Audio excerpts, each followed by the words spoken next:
You can take it away, darling. Welcome back to Couple Goals. We are at episode 25. I know, flying by. And today we're really excited because we have some guests. Finally, it's been a little minute since we've had some guests on the podcast. I know, we're rerunning Emma and Liam. That's what it was like. People kept cancelling and schedules are just hectic. So Ben, Raechel Whitchurch, thank you guys for joining us. And this is actually our first Zoom podcast. It is. Oh, Congratulations. Wow. Yeah, you've taken our Zoom podcast virginity. Amazing. Well, listen, thank you for having us on the podcast. This is actually, we've never, ever done an interview together before. Really? Never. No. Oh, wow. We were like when Amy messaged me and she was like, have you you prepped or whatever? And I was like, we are very prepped, because I was like, then don't say anything that's weird or embarrassing. Listen, this was the prep work. It was 5 seconds of her going through her presser that she's done 1 million times on the radio, and then us talking for 2 hours about what I couldn't say. So we're good now. Hopefully I was just like, once it's on the internet, it's there forever. I was like, so nothing weird. And Ben was like, why did you even marry me? It seems like you've got a lot of concerns about me as a human. I was like, I'm so sorry. I don't know why I'm being so weird about this. I love that. That is fair. Well, it does put your relationship on the mantelpiece, doesn't it? Yeah. Which is a bit scary. I know. Because I think there's things that you joke about, right? Like you guys would be the same, right? There's things you joke about as a couple, and then you're like, oh, but I'd never say that to other people. Yeah. Where it it's was funny being recorded. We'll do some silly reel, and people take it seriously. They're like, wow, Amy, you're really jealous type, are you? I'm like, no, it's just a joke. Right? I actually have read a few comments on your Instagram or on reels and things like that. I've seen a few. I'm just like, these people, it's like they don't understand social media. Just straight over the head. Yeah, every time Amy takes a piece of clothing off, people think I'm a dog on heat. I'm like, that's not correct. It's a reel. It's a joke, guys. It's a joke. Yeah. Just live a little, laugh a little, live, laugh, love. Yeah. Because enough about us. People are sick of hearing us talk, but we'd love to hear about you guys. You guys have been married from a young age, a very young age. Can you take us back then to even when you were young kids, how you met, how you fell in love, and the engagement? I love hearing about engagements and proposals as well. Yeah. So we got married when we were 7. Wow. Kids in the country. Yeah. Start early. When you know. I'd actually moved. So I grew up in a town called Broken Hill. And then when I was 12 years old, me and my family started living in a caravan. And so we lived in a caravan for years and years and years, traveled around, and we played in a country family band. So family bands. What was it like doing the family band? Did you enjoy it?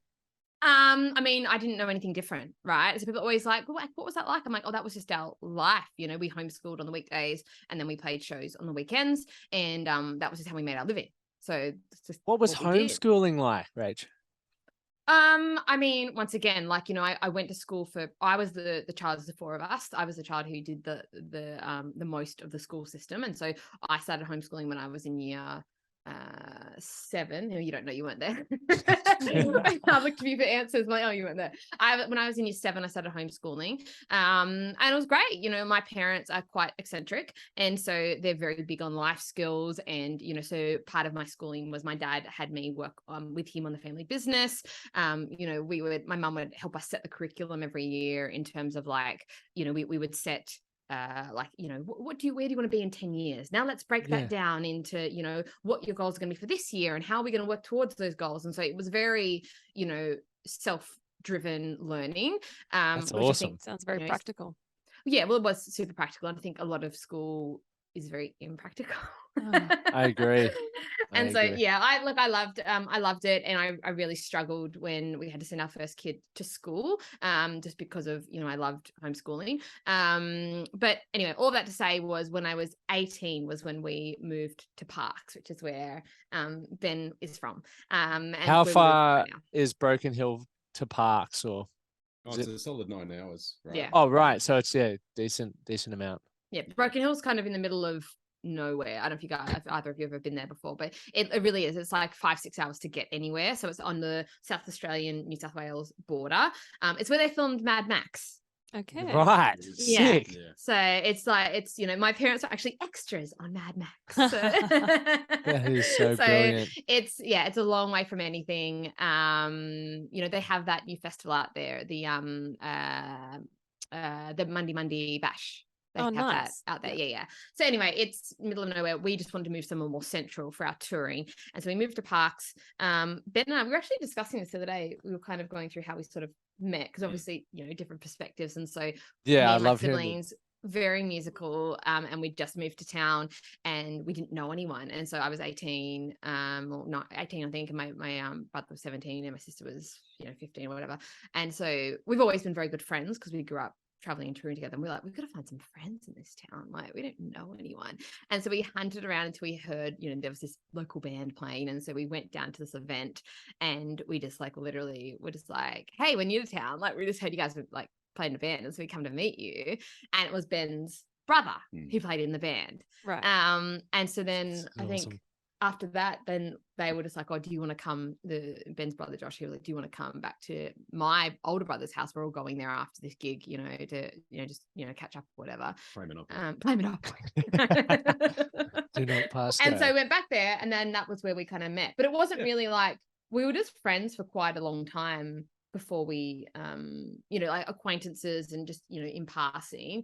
And I think we probably didn't start dating until we were like, I don't know, like 19. Yeah, even 20 maybe. Yeah. I mean, I had a roadmap for everyone. But you know, it takes time to put these things into motion. I love that. The little plan. I'll sit in the friend zone for a while and then I'll make my move.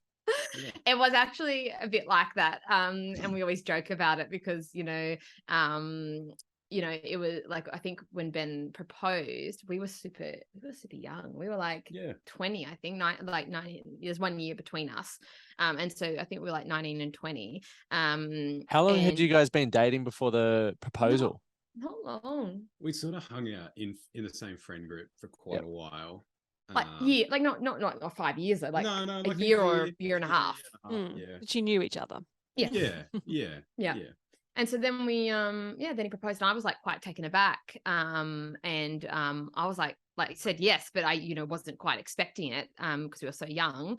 I wouldn't even because we were so young, but just because, you know, I just wasn't, you know, expecting it. But, you know, he'd gone and asked my dad, and he'd done all the things already. Brilliant. Yeah. And Was that scary for you, Ben? Back then a little bit. It's a little daunting. He's a strong man. Like he's into guns and fireworks and yeah, right. you know, shooting and, you know, hunting. And I feel like when you're in the driver's seat though, it takes the anticipation out of it a little bit, because it's like, oh, I'm in the driver's seat, I'm going to, you know, I've got a question, I've got something to present, you know, I'm driving here.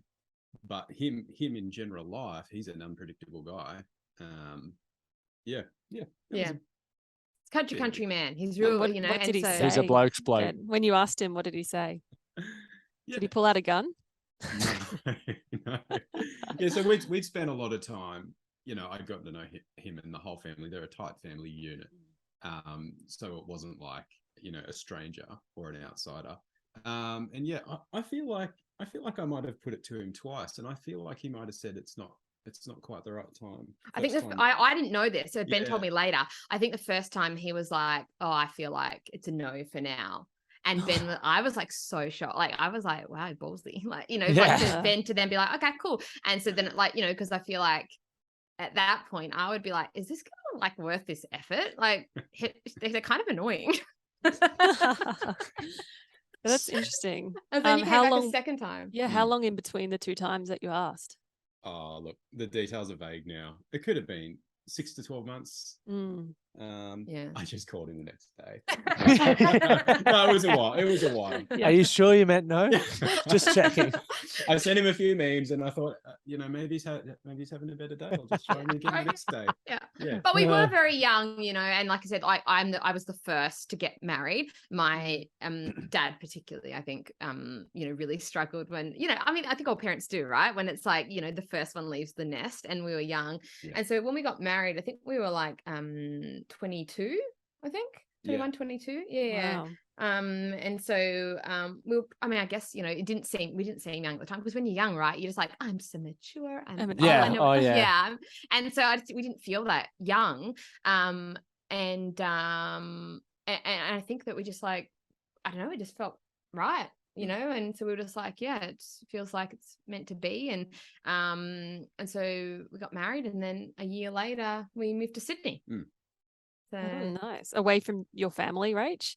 away from both our families. So both of our families were in Parks. Yeah. So Ben's parents were here as well. Mhm. And that was, we talked about this as well, because that was like intentional in the sense of like, Ben mentioned before, I'm from a really tight family. Not that we didn't like want to get away from our families. It wasn't like that. But I, you know, imagine like, I grew up in a caravan with my family, like we're pretty tight. And so I found the process, I think, more challenging, of like kind of shifting of like, oh, this is my family now, you know, this is, my husband is my family now.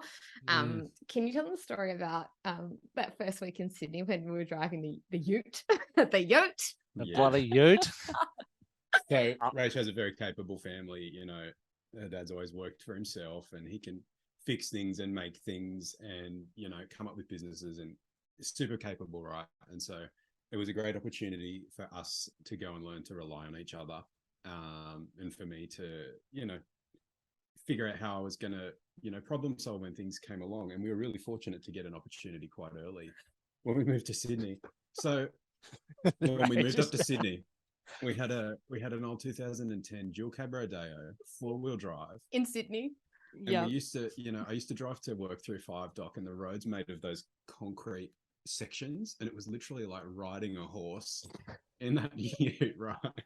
So young and so poor. And I was, every other weekend I was moving someone's fridge. But anyway, that ute, we were coming home from somewhere, maybe we got dinner or something, and we were a few blocks away from home, and we'd only been in Sydney a couple of weeks, and I'd stopped at a light went green, and Raech says to me, "It's green." And I'm like, "Yeah, I know, the car won't move." And she's like, "Well, just press the pedal." And I'm like, I'm trying to figure out what's going on under my feet. And I reach down and I pick up the accelerator pedal and I say, "It's not working." Oh no. Sturdy ute. Yeah, it still had like an electrical cable trailing off the end of it, but like welding was broken, bolts were gone. And I was like, "Well, can't we just pull over and sticky tape it back on?" And Ben was like, "Gaffer tape it back together." Ben was like, "Not everything can be gaffer taped back together, Raechel." You know, just Gaffer tape, through the solving moving and life. the unpacking, like it was January we moved up there, like hottest day on record within a few years. And so like we're still getting our house unpacked and figuring out how to be country kids in the city, you know, all that stuff. And so it was just it was a bit of a boiling point. But anyway, we rolled through the intersection and I pulled over and we left the ute there that night and started the walk back, and Raechel starts sobbing. Oh. What are we gonna do?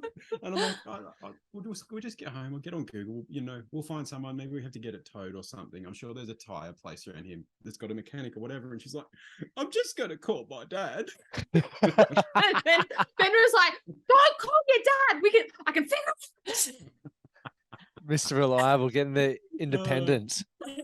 It's so funny. Like, it was just so, like, you know, we look back now and we're like, it's so hysterical, because it wasn't like, I was also not capable. Like, we were so young, we knew nothing, but it was just like my default reaction was just like, I'm just gonna call my dad. And Ben was just like, "Dude, like, literally it happened 5 minutes, so at least give me a chance. Like, come on now." Yeah. As I'm like walking along like streets of Sydney just sobbing. I'm on my phone, like Cert 3 in welding. Okay, there's one that starts tomorrow. I can do this. I would have this done in 4 years. Till then, we're walking to work. Yeah. Yeah. Ben, We're just going to take out a loan to get the tow truck, and then we'll be on it. Yes, exactly. why was it important for you to learn how to rely on each other and not the people around you? I feel like as a concept, I think that's just a healthy thing to have in a marriage. And it's a healthy boundary to sort of mark out when you first get married, right? It's great to be around family, and it's great to rely on the people that you love and have them there as a resource and as a support to you. But I don't know, I feel like being in a marriage just has its own dynamic, and you know, I think it's just appropriate to really lean on each other and to be your own independent team, as well as, you know, having the resources around you. I think relationally, it just makes sense to do that. Yeah, I like that. I think that's awesome. We when our car broke down, when did the car break down? Like 3 months ago? Yeah, not too long ago. Yeah, it was a hot ass day as well. And we relied on RACQ at the time because they were awesome. And we had a bottle of red wine in the car. So we're like, we're going to be here. It said it was going to be like 2 hours. So we're like, we're obviously not driving home. Yeah, we're not driving home. We're in a dead street Yeah. and it's hot as hell, but we're like, red wine, let's just drink red wine and jump on Instagram live and talk to people. It was Love so that. fun. It was, and the tow truck driver came. He's like, "Get in," and had a good yarn to him on the way back. Oh and- yeah, he was a bloke. Not every relationship has that, you know, and I know, like, you know, we're just like being lighthearted about it, but I think like even that example you guys just gave is a really good example of like in a marriage, it's like there's so many hard things about life in general and marriage in general. And so when these little annoyances come along, I feel like you can decide that, you know, if you decide that every time something's annoying that you're just gonna have a bad attitude, man, your life is gonna suck so bad. Do you know what I mean? Like you've got to make a conscious decision every day to be like, I will be happy and enjoy my life in spite of these hard things. Otherwise, what's the point? You know, like it's just life. It's not that serious. Yeah, when life gives you lemons, right? That's right. But you guys obviously getting married at such a young age, you're probably still working out who you guys were as individuals as well. And obviously as a team, did that come with any challenges or like butting heads or anything? Because I know people seem to be getting married older or at a, you know, older age than they used to. So for you guys getting married so young, did you face any sort of hurdles or challenges along the way? Yeah, I think we were definitely still figuring out who we were as people. And, you know, your personality shifts so much throughout your 20s, right? You figure out what you like and what you want to do. And, you know, you see what opportunities sift through your door and where you want to go with work and things like that. So we both of us absolutely walked through all of that 20s stuff side by side. And yeah, it definitely came with seasons of like, oh, you know, I want to change, I want to get out of that career and get into this career, you know, go one step back now and hopefully be a few steps forward later on. And yeah, periods where we were navigating what we were going to do with work. You know, one of the reasons we moved to Sydney in particular was to check out work opportunities. We had jobs to go to, but we didn't know if they were going to be the career paths we stuck with. All we knew that there would be heaps of chances to try stuff. So yeah, career stuff we walked through together, just maturity in relationships and communication. And yeah, I mean, the 20s are a wild ride. Yeah. So to do that together with someone, yeah, it's a whole thing. What do you think? I think that I think it's actually harder for people who end up with someone later in life, in my anecdotal opinion, only because I think that a lot of the time if you walk through those 20s and you solidify who you are, it's a lot harder to change once you're older. And so when people often say to us, oh, you know, that's a time of change, I'm like, yeah, but we were doing it together. And so we had a commitment to one another already. And so, you know, we were both changing in light of that commitment, as opposed to, you marry someone when you're 45, 50 or older or whatever, you kind of know who you are and you're probably not that prepared to change at that point in your life. You've really been got to doing find it for someone that's ready to lock in to what you are, right? Yeah. And we had a lot of changing to do, you know, like in the sense that, I mean, I think everyone does, but you know, I come from a family, and we talked about this, in the car, but we were talking about how you know, Ben comes from a family that are much more passive than mine. Mine are very assertive, he's a very passive. And so one of the things that immediately became apparent when we got married was the way that we dealt with conflict together. And it was, and even today, like, you know, we've been married such a long time, but I feel like it's still like rears its like ugly head every now and then when we fall into our default patterns of how we deal with conflict. And we have to remind ourselves, okay, like, you know, somewhere in the middle is healthy. Being crazily, annoyingly aggressive and assertive is not helpful.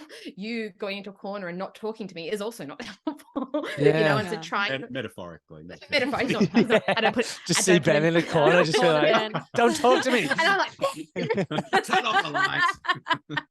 Did you ever used to your have those dolls in the house where you'd put them in the corner? Did anyone have that? Or was that just me? No. Weird? Oh, I know what you're talking. The creepy, Yeah, goods dolls. Yeah. I didn't What? have one, but I've seen them in people's house and thought, Yeah, that's they're- creepy. Scary. Yeah. They were weird. They were like a naughty boy corner, and mum would always be like, if you keep being a little bastard, you're going over there too. I was like, that looks boring. I'll be Yeah. good. Like, Mum, that child is pretending not alive. What are you threatening me with Yeah, here? yeah. Break another wooden spoon on my bum. That reminds me of having the good lounge room. You know, Oh, the one yeah. that no one goes in. What is the point you of have that? too. Yeah, We didn't even have one good lounge room, let alone two. Yeah. Yeah, the whole caravan. It's a Yeah. one-stop shop. I agree, So Ben. Ben's- I was saying to Mum the other day, with our good lounge, you're still not allowed in it. I'm like, you built this beautiful room and literally no one's ever stood foot in it at all. Yeah. And it's just collecting dust and it's ugly as. Yeah. I hope Mum doesn't listen to this. It's actually nice, but I think what no one talks about is the fact that ladies have their pool rooms in some sense. They do. That's what it is. tea You put room. Yeah, you the put tea your room. china in Spill the there. tea. You put too many photos on the mantelpiece, and you hang up your bits and pieces, and you put Your your decorations crafts. around, and it's the pool Yeah, room. it is. It's a female pool room. I like I that. mean, I've I never don't- thought I don't- about that like that. Yeah. Hmm. Amy It- just puts her awards on in her pool room. Yeah. No Probably. crafts. Just Award. award here, bang, bang, bang, which is perfect. Yeah. So you guys have 3 beautiful children. How do you know they're beautiful? Good Assumption. I should have done that. assumption. Were they good this morning? No, they are Yeah. beautiful. They're from me. No, they're very. How old are they? Oh, I know you mentioned in the beginning that one's a newborn. Yes, How we've got a 5-month-old, and a boy, and a 4-year-old girl, and a 6-year-old boy. So 6'4" and newborn. Mm. Epic. Wow. And how do you guys manage because Ben, you're a musician. Graphic. Do You work together? I said, in the yeah, music industry? can we come back So to the many children? We'll questions. come back to the Okay. children as well. I feel like Yeah. we've Yeah. just jumped the whole career section. No, it's Sorry. fine. Yeah. Children Yeah. are like a career, so Yeah, we've had some really major sort of changes over the last few years with what we do with our life. So yeah, in our 10 years in Sydney, we're both full timers through a range of different things. I started off in electrical wholesaling. I did a trade before we left Parks. I worked in electrical installation and repair, and then I got right into social work and youth work for most of our Sydney time.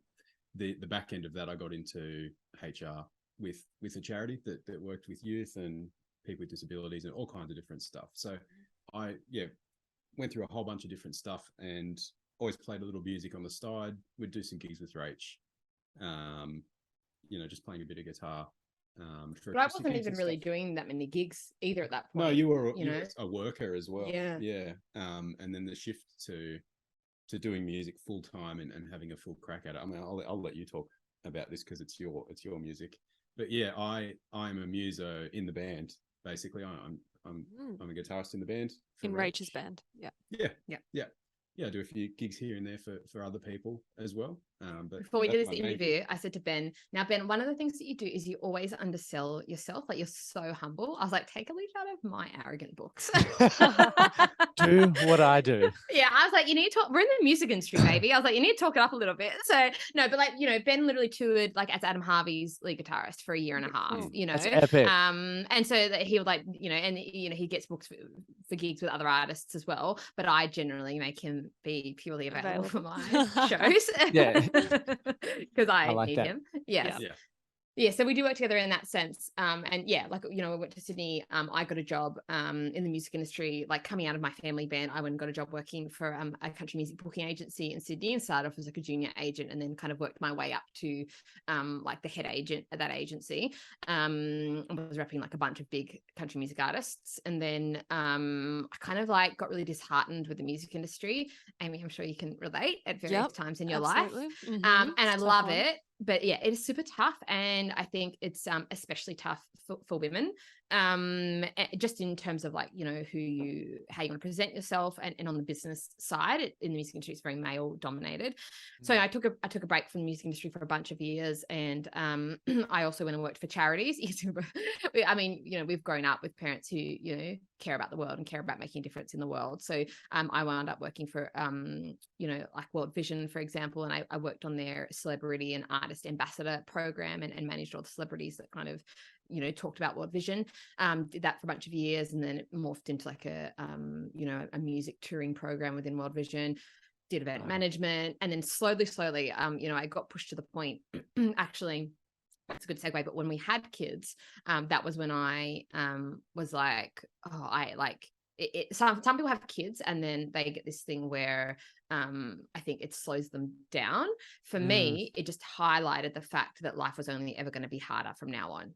So if I want to do something, now is my time to shine, because I'm only going to be more tired, more overworked. And so as soon as I had a kid, that's when I started saying to Ben, a good point. if I want to do something, now's the time. And so I slowly started like a side hustle, in sort of working with artists or event management and that sort of thing. Just, not like in a major way, but just bits and pieces.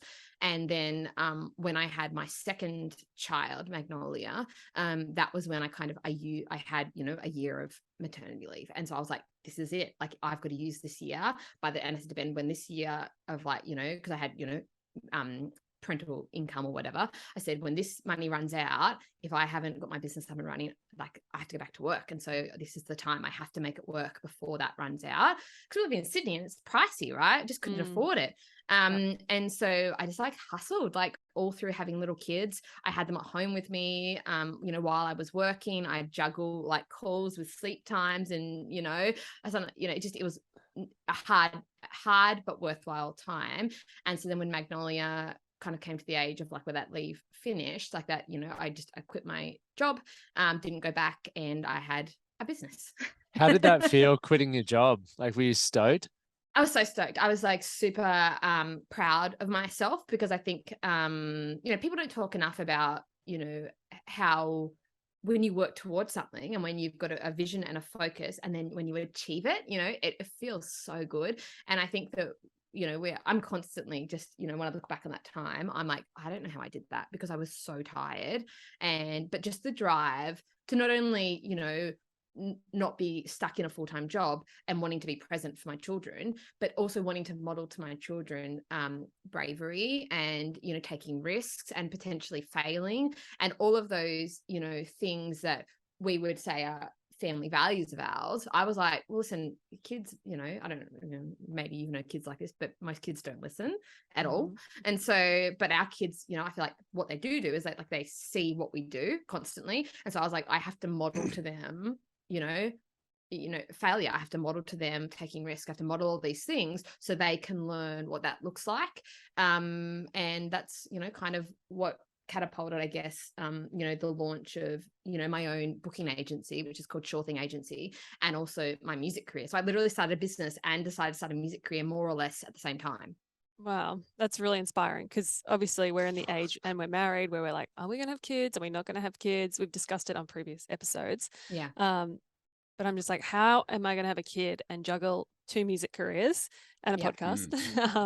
How am I and a gonna husband do it? And a husband. I don't know what to do with myself. But it's really inspiring to see that it is possible to have a career, 2 careers as well, and kids. Because sometimes, you get fed these stories from other parents being like, have fun while you don't have kids and live your life now because they're going to slow you down. That narrative, and it makes me so sad when I and we talk about this a lot, and you might have some thoughts on this as well. I think it's good to hear the male perspective too on kids. But for me as a mum, I mean, I have an amazing husband, right, who is a very full and equal parent. We're definitely not in some weird dynamic where Ben's just off out the back having a ciggy. A beer and a ciggy, beer and playing a his ciggy, guitar. No, that's not the. It's either that or look after the kids. But it's not the nowhere in between. It's just 2 extremes. Yeah. No, but we have a very a good partnership. That doesn't mean it's fair or equal all the time. It means it goes up and down. But I do feel really sad when I hear people talk about their children that way. I not only do I love my kids, but they have made me become a better person. And so often I hear people talk. And I think number one, if people don't want to have kids, they definitely shouldn't have kids. I 100% support that wholeheartedly, because that's not fair to bring, human beings into the world that need you and then not like them. That's weird to me. But I think that when I hear people talk about the reasons for not having kids, it's often, the rhetoric is often, oh, I'm too selfish. And I'm like, well, that's the family value that like we pride ourselves on not being selfish people. So the fact that you're very proud of being selfish is odd to me. Right. So all the arguments for not having kids, I'm like, that's a weird thing to like, that's a weird flex. Hey, like I don't like, even if I didn't have kids, I probably wouldn't pride myself on being a selfish person. I'd probably want to be someone who considers the world and considers the impact of, you know, what I can do in the world. And so, but look, having kids, like you either get better or you die, right? Like, yeah, that's so true. You just got to make it work. Like, the thread of truth through it all is that it is hard, but it's not miserable. Like you don't have to frame it up like it's just misery and sacrifice, because that's often the narrative you get told. It's a one-sided way to look at it. And like, don't do it, like just in the joking way, like don't do it, or like go travel while you're young and without kids, and you're like, oh God, do I want kids? Because I mean, I took Magnolia, I wanted to go to the US for a conference when Magnolia was 10 months old. And so I flew from Sydney to New York by myself with a 10-month-old baby. And was it hard? Yeah, but I wanted to go. So I just made it work. Like, you know, and was I tired? Yeah, I've got like a community of like, I've got friends in the States. And so when I got there, I crashed out and my friend helped me with my baby. You know, like I just feel like, you know, but look, you know, one of it, I talk a lot about values, but like values are important, I think, to me. It's like a crazy person with my corporate values. But no, I think like one of the things I say to our kids is when some often say, Mum, it's so hard. And I'm like, yeah, mate, it is hard. But in this family, we can do hard things. And so I think like that's just a value that I have for myself is, you know, I can do hard things. Do I want to do all of the hard things? That's something I'm still working on. We often have conversations about our arch nemesis, past Raechel, who's set us up for difficulty more times than past Raechel. She's a jerk, man. Hate her. Yeah. poor present Raechel is always just dealing with the fallout of that. Yeah, it's true. Yeah, it's one of my weaknesses. So yeah, kids are hard, but there's so much good stuff about having kids. You know, you get to see a little me and a little you grow up, and you get to spend time with them and laugh with them and see them change every day. You know, all the cliched stuff about babies, it's all true. Like all the good things are true as well, but they don't always get mentioned.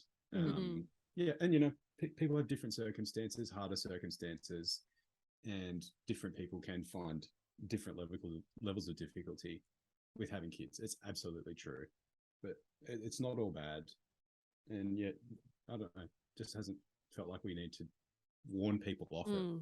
No, it was just nice to see you guys making it work. 3 kids, multiple careers. And I think the first time I met you, you were backstage at the Tamworth Golden Guitar Awards breastfeeding. Yeah. So that's right. And so I think that's like a good example though, right? Is like I went to the Golden Guitars, but I had to stay backstage the whole night, you know? And so, but like, I don't know if you can recall, you probably can't, but like, I don't feel like I was unhappy. No. I was just living my life, you know? Backstage that's where the real party's at. That's right. right. To see people, you still get to network and catch up with everybody. Yeah, totally. Yeah. It's just, you know, it is what it is. And so I think we just, and we, you know, we love the idea that we can bring human beings into the world and that they can make the world a better place. You know, you can have as many kids as you want. They might not be great people. So maybe just like, you know, we're all about, you know, quality over quantity. So like 3 is enough for us. If I have any more, they're just going to be mongrels. Yeah. You know? Fair enough. Honesty, I love it. And have you guys moved back to Parks now? Are you back in the regional town? Yeah. What made you move back? Well, we got this opportunity to tour with Adam Harvey. So, you know, Rachel recorded an album and she got herself the support slot for his tour. Putting out his new album a couple of years ago. And so it was like, okay, well, we've got these kids. What are we going to do with the kids when we go on tour? And we're talking about finishing up work. And then, you know, we looked at the options and we just thought, you know, there's 2 sets of grandparents and a bunch of aunties and uncles and cousins out at Parks. Maybe it's time we shift back out there. And then we had 2 lockdowns to deal with in the midst of going on that tour. So we spent the first lockdown in Sydney. I was still doing my HR job. And then by the time second lockdown came around, we'd raced out here, bought a house, and, you know, we had a backyard second time around for the kids to run around in. And we'd done some of the tour by that point. And then it went on hold. Did some other jobs, you know, I did my graphic design work and Rachel's working on her agency. And then when lockdown 2 ended, we got back on tour and finished off the tour with Adam Harvey. And then What was that? That was last year, right? 2021. Yeah. Yeah. And a lot of people often said, well, you could have just had Ben stay and look after the kids, which is totally reasonable. And we definitely could have done that. I think that one thing I said to Ben when I started, doing music again, and I think, Amy, it's a little different for you because you're out on the road with your family. So I think it's a little different. But I feel like I never want to assume that, like, I think for us as a couple, I was like, I don't want to be on the road without you. And I don't want to put our relationship in any sort of jeopardy. Not that I'm like, I'm going to be out on the road, partying, cheating on you. Like wild times, rock and roll. Yeah. Like, it's literally country music, right? No, but like what I meant was, though, I feel like sometimes, like I often just look around and see what other people are doing. And then I try and learn from other people's mistakes, right? And so in the music industry, I see couples constantly falling apart. It's like we have all of these warning signs, and yet we're always like, but we're the different ones. We're the ones who are stronger than everyone. We've got that real love. We've got the real love, Like, we would never fall into the same traps as them. I'm just like, well, how about we just assume that we're human beings who are also susceptible to all of the same issues that the rest of the world is susceptible to. And so I don't want to ever put myself in a situation where, I'm out on the road and our lives aren't intertwined, like, and maybe it's not just like cheating, it's also just like missing out on life with your partner. And so that was something that was really important to me. Kids are fine, they can do what they want to do. they can stay at home. No, it's not like every relationship falls apart when people are touring. No, but it's a pressure. Yeah. Stress. There's separation there. There's lives that are somewhat more separate for a time. Yeah. Even if it doesn't go into crisis mode and things don't go wrong, there's still just challenges that come with that. And it's just well, also what if resentment from yes you, Ben, if you were looking after the kids the whole time, you're missing out or whatever. Yeah, 100%. Totally. So it's like, well, what if we could do it without that pressure? What if we could do it together? It's not like cocaine will fall into your nose. You will leave me. But it's like, what if we could just enjoy it together? And we just found a way that we could. Yeah. And I think as well, like in terms awesome. of the kids as well, we do think about that with the kids too. And so we did a lot of combination of, some shows we would, not make as much money on because we'd pay a nanny to come on the road and we would bring the kids along. So we alternated between sometimes with grandparents, sometimes on the road, and tried to find that healthy balance, with the kids as well. I don't feel any sort of negativity about them spending time with their grandparents. So I think that's a really lovely thing. Yeah. Yeah, I think people often neglect we're always doing things for money, and it's like, how can we get the biggest return on our time? But you don't realize that wealth comes through the spending the time together, being on the road together, or having your kids with you. Like, that's creating memories that money necessarily can't buy. Like, especially when you're on the road, like, you're not going to be touring or maybe you will be touring forever, but most things like sport and all that have a timeline. So if you can experience as much of that together as possible, and it's a unique experience that many will never get. Yeah. And I think you're right as well, in the sense that, like, with the money thing, like, money isn't always the most or the only objective in things. And once again, looking at people who have come before us, how often do you hear the story of people on their deathbed saying, they never say, I wish I had more money. They always say, I wish I'd spent more time with my family. So, like, let's just take that knowledge and then just like use that, and not prioritize the things that don't really matter. Of course, we still have to make money, we still have to pay our bills, we still have to live, but it's not black and white. There's many shades of gray within that. Yeah. I feel like that's advice. A mic drop moment. Yeah. That's like the best life advice or relationship advice ever. Yeah. Start taking me on the road. That's what he took away from it. You'll be 50 Shades of Grey. Just take He wants a place in your band. There's a backing dancer position. Give me the triangle. I do need a masseuse on the road. So give me a personal trainer. Give me personal trainer. It does not work. If I try to train Amy, we're just like, why are you making me do this? I told you at the beginning you wanted to achieve this. This is the plan to do that, and now I'm making you do it. You don't want to do it. Can't listen to him. I'm having a great vision of Lockie on the road with like a baby carrier and a little baby in it side of stage. Like that's the vibes. I'm picturing like what's the dude off The Hangover with the beard? Alan. Yes, Zach. With his Zach. Just get me. That's me. I can tell jokes. I'll be there. Perfect. I love that. Done deal. I just don't have a baby. I'll go buy a dog or something. Love that. A training baby. Which A we've training baby. yeah. We've got a few over here we can throw your way if you need them. We'll pick them up in Tamworth and we'll Yeah. test how it goes. Yeah, test run. I'm always knackered after looking after my nephew. So Yeah. Oh, the kids just have so much energy. Like we thought we had energy, but Hudson. you get jealous, don't you? I'm always jealous. I'm like, how do you keep going? Like I take Hudson, my nephew, to the skate park, and I used to skate all day, every day. Yeah. And now after like 20 minutes, I'm cooked. And he's like, again, I'm like, dude, come on. I'll buy you an ice cream. I'll bribe you with an iPad, whatever you want. Like, watch this movie, this 3-hour-long movie. And then they literally watch 15 minutes and over it. Go on to the next thing. Well, it's because they have no emotional pressure. Firstly, that's our biggest drain in life is like mental and emotional, pressure. And on top of that, wouldn't you be relaxed if you had someone doing everything for you day in, day out?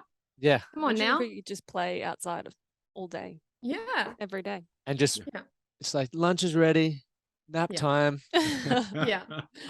I could get used to that. We can test it for adults. And everything. Yeah. Not having to think about it, that's for sure.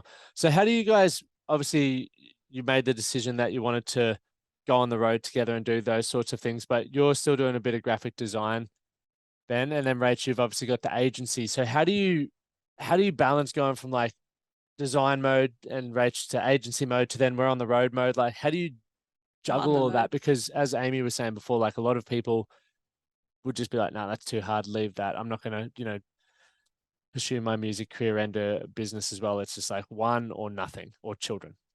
Yeah. Yeah. I mean, I'll lay out what a normal week would look like. I think that's the best way to describe how we make it work. But I think a comment to make would be, we talked about one or the other person's career being in the spotlight or in the driver's seat for certain phases of life. Yeah. And so, there was a time there where my career in social work and HR really took over, and we were really investing into that while we had young babies, and Raech was sort of building things at home, but primarily looking after the kids. And I sort of had a season there where we put all of our focus and attention into my job. and we're the other way around now at this phase in our life. We focused a lot of our attention into getting Raech's agency off the ground, recording that first album a couple of years ago and then touring it out there. We've got the second album out now. You might want to talk about that. Second album is not out. It's recorded. It's recorded. Yeah, I was like, that's different to what I had. Yeah. I was like, that's different to what I had on my notes. The label said I'm not even allowed to allude to a second album yet. So, wow, you just got the exclusive here. Yeah. Scratch it. The first single's out. The single's out, right? Yeah. So yeah, I've taken on a little more time looking after the kids. I do graphic design work and other bits and pieces a few days a week, and I work at night. I do a little bit of stuff on the weekends. So a normal week for us is that Raech will work Monday to Friday on the agency stuff. I'll look after Maggie, who goes to daycare 2 days a week. So I'll look after her for a few days. Our son's in year 1, so he goes to school, normal school days. And then I'll work Thursday and Friday. I'll do a little bit of work at night. And I've just taken on enough work that it doesn't overwhelm my availability at the moment. You forgot about our other child. The baby. Yeah. So he tags along with me. He sorts himself out. I think that's a big question. Is that, but you got a baby, so who looks after the baby? He's fine. It's a third child. He raises himself. So. He still sits in his little rocking chair and rocks along. So I was out there putting some capping on our new fence out the front the other day, and I just put him in his chair with a couple of toys, and he just sat there and talked to me while I put tech screws in the fence, and we had a lovely afternoon. My daughter was off digging in the sand, finding chunks of dog poo. Off in the corner, and we were all just chilling in the yard. So that works for about an hour and a half, and then he gets cranky and I've got to stop what I'm doing and take him in for a feed or put him back to bed or whatever. And you just learn to chop your life up and get things done in the chunks in between those sort of scheduling things with kids, I guess. But yeah, we're definitely putting our attention into your projects mainly. But having said that, moving out of Sydney and getting away from the rent and finishing up our full-time work, that allowed me to study graphic design and start taking on that work that I wouldn't have had an opportunity to do if I was still a full-timer in Sydney, holding down the bills. So that's an opportunity that's only come about because we've shaken things up like this. That's awesome that you did that. And like this is like the, you know, Ben's I think like third, not one, two, like you've had 3 different like careers really, you know. And I think that we, like, a lot of people are like, once you've got a career, like that's it for life. Well, not so much now with our generation, but you've taken like kind of like stuck with different career choice, you know, started off in like as an electronics technician to move into youth and homelessness, and now move into graphic design. And I think, like, you know, Ben also forgot to mention that he's also finishing off a graphic design degree as well. So he's in his last semester of that too. So he, once again, always underselling himself, but like he, you know, he does so much, and he really looks after the clients that he works with, you know, with his graphic design too. I'm the most annoying client by far.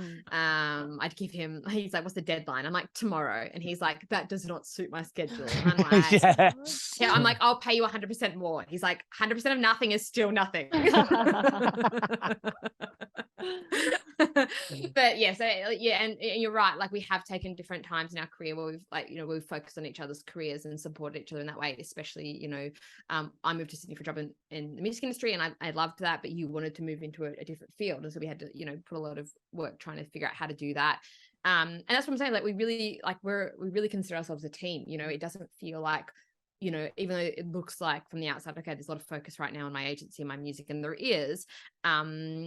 I often, when I talk about my album, I'm like, oh, we just put out an album, because it feels like we've done it together, you know, and we've really supported one another through that. I love it. That's great. Well, I guess there's the music in the mix as well. I mean, that's what home life looks like. But whenever there's gigs to go to, yes, we'll drop the kids off to school and daycare on a Thursday or a Friday, and then we'll hit the road. We've got touring, yeah. Buddy, the baby's been coming with us since October. Yes. And then we're off doing touring, and we get back on a Sunday night, pick the kids up from the grandparents, and then we're back into our routine. Yeah. So that's where the gigging sort of fits into all that. Right. And look, sometimes it's super uncomfortable, you know, like I had Buddy, he was a couple of weeks late. I mean, babies, you know, they're on their own schedule. And so by the time I had him, I then had to go to Groundwater Country Music Festival to perform 2.5 weeks later. And so like, that was like, no, I mean, I'd planned that he might, you know, I'd planned that he would be around 4 or 5 weeks, but ended up being 2 weeks. And so like for me physically, that was a really big challenge. And so that's what I'm saying is like, sometimes, like, you know, it was great to do it, but sometimes life is just hard, you know, and I'm look back now and I'm like, wow, I really had a child exit my body. Insane. And then I was at a Raechel. Past Raechel, she's a jerk. But no, it was great. And I actually am one of those weird people who's like, I quite like birth as well. And so I could, you know, I'm very big advocate for women's bodies and what we can do. And so, you know, it was fine, and we had a great time. So yeah, that's epic.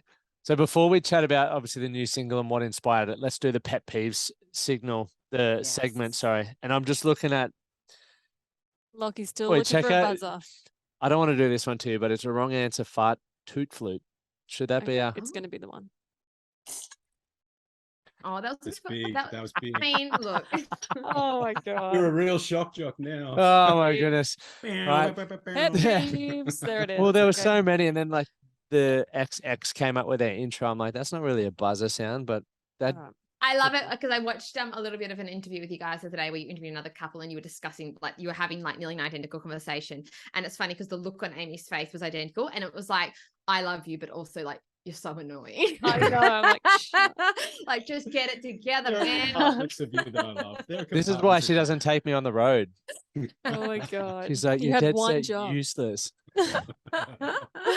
All right, pet peeves. Pet peeves. Yeah, there we go. There's Raech. our buzzer. Maybe we'll get Raech to do us a little. Little buzz sound. Just All right, go peeve my pets. Oh wow, that's weird. Okay. I don't love it. Pet peeve. Okay. I actually had one, and then Amy was like, sent me a message, and she was like, oh, make sure you haven't told each other your pet peeves. And I was like, oh, we already debriefed in the pet peeves. So then I came up with a second pet peeve. There's so many to pick from, right? And so I was like, I'm just gonna pick another one.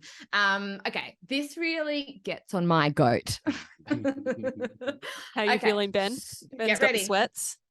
So it could be one of many things. That's true. And I probably complained about it many times. So I grew up when I was growing up, like has anyone heard of like, a flannel, right? A flannel that you're like, okay. So Ben does not call it a flannel, calls it a face washer. Apparently I think we do the same. Yeah. Yeah. We're the same. Well, I grew up in Broken Hill. And we What do you called do it with it? You washer. Washer. You always say like get a face washer, and I'm like, were you just washing your face with it, or like what? Like, are you washing? Like, what else are you washing with it? Like, it's very like, do you have one for your face and one for your body? Like, anyway, we call it a flannel. That's what we called it when I was growing up. And so Ben's a fancy man, and so in my day and age when I was growing up, you just have a flannel. You don't use a flannel unless like you really have to. In the shower, what do you use? I don't know, just soap on like nature's flannel, the hand. Just put some soap on your hand and then rub your body. No, I still do that. Right. Okay. Right. So I'm just like, I don't get this flannel situation. And so not only does Ben want to use a flannel, which I'm fine with, by the way, except when we go to a hotel and there's only one flannel and I need it to wash my makeup off at the end of the night. Yeah. And Ben's used it to wash his body. And then I'm like, what am I rubbing on my face? It's Ben's bum flannel. Ben cleaned his bum on this and now I'm going to rub it on my face. So I don't, obviously. I've had to figure out how to, become intimate with myself again with my flannel. No, I don't remember how I grew up, but I'll tell you this.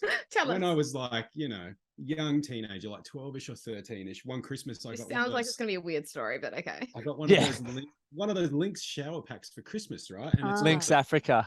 Yeah, right. And it's got the filthy smelling shower gel and a loofah that looks like it belongs in a toy box, right? Yeah. With a big rubber grip pad on the back. Because he's a man. I seriously had that thing for 13 years. No. Yeah, and it was it was my trusty little, body scrubber until the day where it, just literally disintegrated and fell apart. It's not even my pet peeve, and I'm already feeling so annoyed hearing this story. I hate it so much. So after that was gone from my life, I really just had to figure out. At least we washed the flannels anyway. So yeah. Anyway, as long as you didn't put the soap bar in your butt. That's true. Well, it's either that or your hand.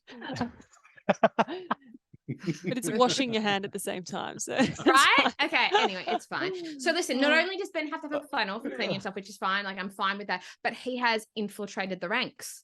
And the kids will only clean themselves with a flannel.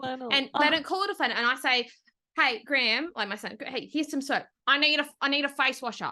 It's called a flannel, firstly, but sure, I just use your hand. I don't want to put my hand on my bum. And so, listen, I'm not even at the pet peeve yet, just so you both know. The pet peeve is that every day I go into that with his newly renovated bathroom. It's so beautiful. It's like my happy place. I love it. And every day I go in there, Graham's had a shower, Magnolia's had a shower, Ben's had a shower, and there are 3 dirty old flannels just rolling around in the tub. And I'm like, has no one thought? But you've just like thrown them around with your feet, like, because it's like a shower bath, right? Because we've got a small, so it's just like a shower. So I'm just like, no one thought like there's a dirty clothes basket right there. So then I get into the shower and then I have to squeeze the dirty old bum flannels out and throw them in the dirty clothes. And then I'm just like, can no one in this family, that I lost it and walked out to the whole family. Buddy's like 5 months old, like, I'm not missing a flannel. And I was like, everyone in this family, listen, I want the flannels squeezed out and put in the dirty clothes basket. I'm sick of touching them. No one listened. This morning they were there because they get cold and yeah, and it's like I squeeze them and all this soap scum come. I'm just yeah, just use your hand. Right? Anyway, that's my pet peeve. It's the flannel situation. I can't deal. I don't want to deal. I don't want to flannel. It's fair. I'm with you. I think. Thank you. That's good. So Ben, I think your couple goal for the week. Put the flannel in dirty clothes basket. Or use your hand. And call it a flannel. Yeah, we've got some life choices to make here, don't we? There's some real clickbait in this. Oh, the flannel in the dirty clothes basket or use your hand. Yeah, this is the real stuff. The personal routines. We've just got a title. What's yours? Let's hear yours. I want to hear what you've got. I mean, because I'm just so perfect, and so I just don't know what it could possibly have. Oh, like lucky. Yeah. You can talk all day about cleaning up after yourself and putting things away, and having your 3 businesses and having your 3 children and squeezing out the flannels. But you know what? What? You get to the end of the day and you pick a few plates up out of the sink and there's 3 tea bags down in the catcher. Oh. Right? You're pretty much brewing kombucha in there at this point. All you had to do was walk a step across the kitchen floor, and drop it in the bin. But no, there they are. Brewing There they are. kombucha in there. I feel you, Ben, because my sister's a tea drinker and she does Mm. the same thing. And I'm like, you can't, Mm. because we've got the garbage gurgler, what's it called? Incinerator. Yes. And it will fuck it up if you put the the tea bags down there. So, Right. yeah, because it I gets didn't know that. yeah, you can't put them down there. She just leaves it in the sink. I mean, No, no she- judgment. I leave Yeah, mine in the obviously. sink, but just Yeah, no judgment. just by the incinerator. Yeah. I mean, for me, like I've talked to you about this before. It is hard when you've got a cup of tea and you're like dangling the tea bag. Then like when I walk across to the bin, how do I, because it's like a flip lid bin. I'm like, then I have to touch the like, do I touch it with my tea bag? Then my tea bag dribbles down the bin. Just get it with your elbow. No, And you've it's got small hot. elbows. Yeah, there's a lot going on. So You've got to do the old wrap around the spoon and squeeze. You got to get the drips out. no, because you're not supposed You know to do what? that. You're I'm not supposed allowed to to do give that. solutions when problems are presented, am I? No. I'm supposed to be a good listener. Anyway, but you're presenting the problem though. That's true. All right, I will this week try and not leave my tea bags in the sink if that will. Ben, if there improve are any tea bags in, I would love photo evidence, please. Yeah, Uh, yeah, we'll- they'll be we'll- right there next to the pasta and the little bit of melted cheese and the spinach leaf. It'll be there. Oh, I'm not great. I'm not great in the kitchen. I'm good at cooking. I'm great at cooking, but I do not clean up after myself. yeah, Very you're not the well. dish pig. Lockie's the dish pig in our life. Mm. So. Yeah, I'm a so good am dish I. pig. Yeah. Yeah. We have a dishwasher, but like, I just leave crap everywhere, like in the kitchen. Yeah. It's- I feel like every I- time I'm needed in the kitchen, it's like a bomb or a hurricane's just gone through there. There's shit that I'm like, did we even put this in the meal? No, but why is it there? I thought I was going to use it. I'm like, put thought it about putting away. it in the meal. Yeah. Yeah. It's like, come on. It's insane. Gosh. All right. There is something that redeems that story for me though, and that's watching her make a cup of tea. It's this nameless game that she's come up with. Is that cup empty? All right, Yes. it's a little bit empty. So she'll get a dry tea bag out, right? And she'll be off in her own world thinking about business and children and school and how handsome I am or whatever. And she'll be holding the tea bag by the string and playing this little basketball game where she just flips it into the cup over and over again while the kettle's boiling. And I'll look at her and she'll be like, Really? You got to sample Listen, it. I've never seen that. Sample It's it for a song. guys, like I don't feel like this is politically correct. I don't feel like you're supposed to say it, but whatever. I love when a sentence starts with that. Right. No, I just feel like I definitely have some spectrumy things. Like, Like and so, so it's like a self-soothing. well, I trait. feel like I just have a few little weird tics that I do. And so like that is one of them. But I do other things as well. Like I click my fingers. So the whole time I've been talking to you, I've been like clicking my fingers. Like I have a few little weird things that I Okay, mean, do you- I hide it really well, but I'm actually a little bit abnormal. I mean, this might be a personal question, but have you been diagnosed with ADHD? I That's, like, a haven't, big but, topic right now. So I haven't, but I do think I probably would be diagnosed with it. I have I feel like this is once again just based on my anecdotal life experience. So definitely like my dad and my grandmother, there's definitely something happening there. There's something happening. Yeah. And then also, yes, and my sister also, but my mum was very much of the thinking when we were growing up that that like anything in life, you just need to know who you are and then figure out strategies to deal with who you are. And so she was like kind of I think my parents never were big on labels and putting labels on things. Yeah. And so rather than be like, oh, you've got XYZ, we might say, hey, I really struggle to concentrate. And so for me as an adult running a business, I'm like, I really struggle to concentrate. And so I know that I can work in 30 to 40 minute increments and then I need to get up and walk around for 10 minutes. Yeah. And that's just something I have in place for my life, which works well with having kids as well. Because, and you see me do this, right? I'll be in here and then I'll come out and I'll walk around. I might make a cup of tea, flip my tea bag around for a while, whatever it may be. But I just have strategies in place that make me more effective as a human being. So rather than just be like, I'm this and I can't do anything about it, I'm like, well, no, I'm going to try and work my life to support, and my son, like, he has some things as well where, and so I feel like much more positive about that as opposed to just saying, I've got this and life is just hard for Give me. me the I'm like, well, medication. Yeah. yeah, that's right. So I'm just like, I've got this. I just don't want to medicate myself because I don't feel like there's anything wrong with me. I feel like the world says that, you know, we need to be this type of person. Yeah. I'm like, well, there's all these people who fall outside of that perfect person, and I'm one of them. And I don't want to change myself just because the world is not set up to support me. Yeah. How about I just set up my life to support me? Now, obviously, I'm talking, you know, there are people who definitely should have medication for various things in life. I'm not having a black or white answer. I'm just talking about me specifically. Yeah. So the short answer is probably yes. And flicking a tea bag around helps me be the best me I can be. What does leaving a tea bag help you do? What is that? What does leaving a tea bag help you do? That's great. And it's really nice that Ben loves that about you. And thinks that your Does he tea though? making is art. I think that's something we enjoy about each other, is we both enjoy each other's humor and laugh at each other. Like, just takes the edges off a lot of things. Yeah. Yeah. You get angry or you can just laugh, you know, it's fine. Great. So tell us about the new single and what's inspired it.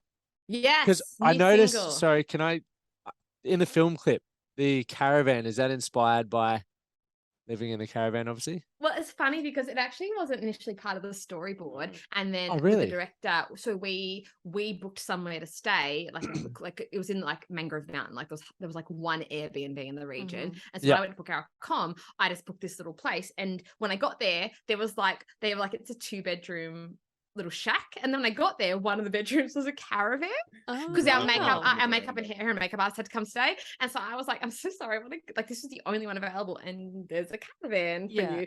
And so when our director came over to see our place, she was like, oh, instead of she's like, let's make this this is where you're living, and I was like, oh, okay. And so we kind of changed the storyboard around a bit on the day to get that in there, which was kind of fun.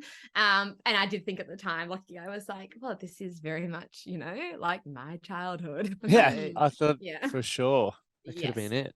But yes, so we that's the first music video I've ever had Ben be a part of, and it was so much fun. We had Buddy, like the baby, he was, you know, only 3 months old, so he was there on the day. And so our hair and makeup artist, Lisa, she was amazing, and she was you know, helping, pushing the pram and holding him, and then I had to stop every now and then and breastfeed and do all the different things, and it was exhausting, but it was so much fun. So the song, I was having a conversation one day with another industry friend of mine, Fanny Lumsden, who I think, Amy, you've met as well, and would know, and she's incredible and just, just very amazing artist, and also just very talented businesswoman too. And we were just chit-chatting about the industry, and I think you know, and you guys would know this for being in the music, there's a lot of cool people everywhere you look. There's just some people you're just you're so cool. I just don't know how you're so cool.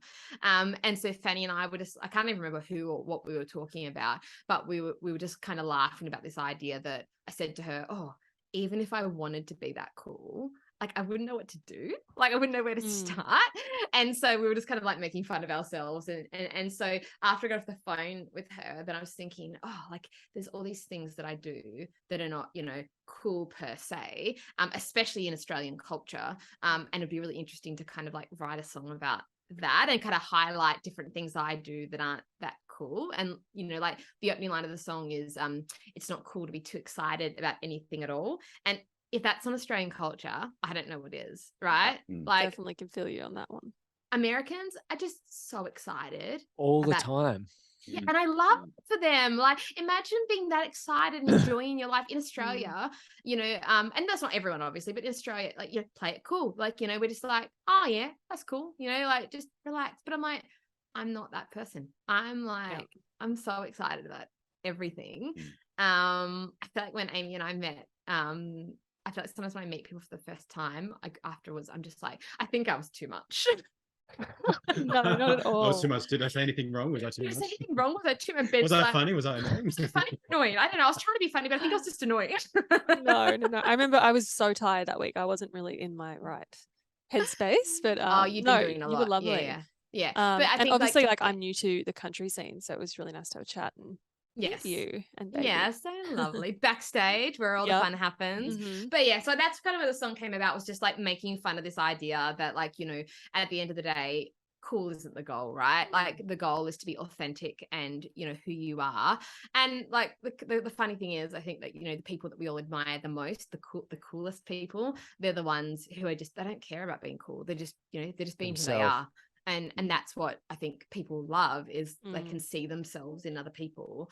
And so some, you know, a lot of radio, when I've been doing interviews for the single, a lot of people have been like, yeah, but you are really cool. And I'm like, you're mistaking cool for just comfortable with who I am. You know, like I think that's an important thing that we all need to know, is like, there's only one of each of us, and, you know, you're not doing the world a service by, you know, making yourself smaller or making yourself less yourself, you know, like, you know, I read this book to my kids that's called The World Needs Who You Were Made to Be. Oh, I love that.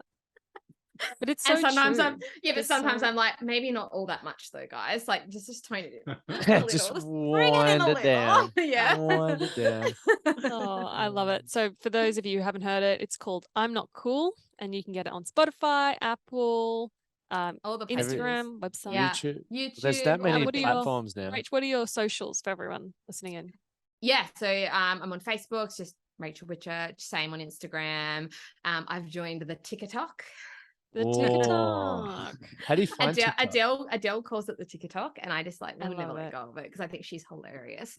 And because she refuses to join it, she's like, I just won't, and so I just love that for her. But yeah, look, I started strong, and then I got really busy the last few weeks, and I haven't followed it up, and so that's on my list of things to do this week, is to create some more. But I started a little series. When I say start a series, I did one from the series, and then I have a bunch ready to go, but I just have been, you know, brain dead, so I haven't had a chance. But I started a series on ways that I'm not cool. And so I did this, I don't know if you guys saw it or not, but I did this little reenactment of a thing that happened in our life when I called Telstra to change something on our account. And they wanted to talk to Ben. And so because I'm a bozo, instead of just like being like, I'll call back later when Ben's here, I was like, yeah, I'll just get him. Ben. Hello, it's Ben. Yeah. And the lady, like, God bless her, she was like, no. She was like, Raechel, I feel like it's just you pretending to be your husband. Yeah. And I was like, no, but it's really Ben. Oh my God. Like, and she kind of was like, went quiet, and then she was like, okay, I think this is just you, Raechel, being your husband. So you're gonna have to. I followed through it until the end, where I was like, no way. Oh. I lost my voice, and I was like, okay, I'll just call back later. That is ballsy. I love that. So I've got a whole, like, there's not a lack of content of ways that I'm not cool in life. So that's my little that's what I'm going to be doing on TikTok over the next few weeks. So if anyone wants to come and mock me there, that is the place to do it, you know. Amazing. And what about yours, Ben, for graphic design, etc.? Yeah, I'm mainly on Instagram, posting things of myself, telling dad jokes, and occasionally putting work up. Instagram and Facebook, Ben Whitchurch for me. Yeah. Ben has this whole boomer content that has going where he acts like a full-blown boomer, but it's so dry that you can nearly not tell. That's amazing. You know, it's a red flag when you pretend to be stupid and then your wife doesn't know if you're in character or not. I'm just like, is that a real story? And he's like, no. And I'm like, oh my gosh, that was so dry. I literally, but like, I get more messages about his content than I do about my own. Like my friends are just like, Ben is hilarious. So it's actually it's quite a vibe. I'm like, on the TikTok. Exactly. No, Ben's not a huge fan of the old socials, so it's a real struggle to get him to. It's just time. It's time and energy and creativity. It really is. That job. Yeah. Anyway. Thank you guys so much for joining us. It's been awesome fun, and we're definitely looking forward to having everyone listen to this and watch your continued success, both of you. And it's awesome that you've, you know, taken each other along for the ride, which is, I think, one of the coolest things in a relationship. Yeah, thank you, and so nice to chat with you guys. Thanks for inviting us. Thanks for having us. And also just like love that there's a platform where you're highlighting things like the struggles on being a couple and the high times as well, because I feel like there's not as much of that now. So it's nice to see, you know, a young couple who are like highlighting that for the world to see, because being married is great and we love it. Yeah. Oh, thanks guys, appreciate you and hope to see you soon. Yes, somewhere. Great. Thank you, team. See you soon. Bye.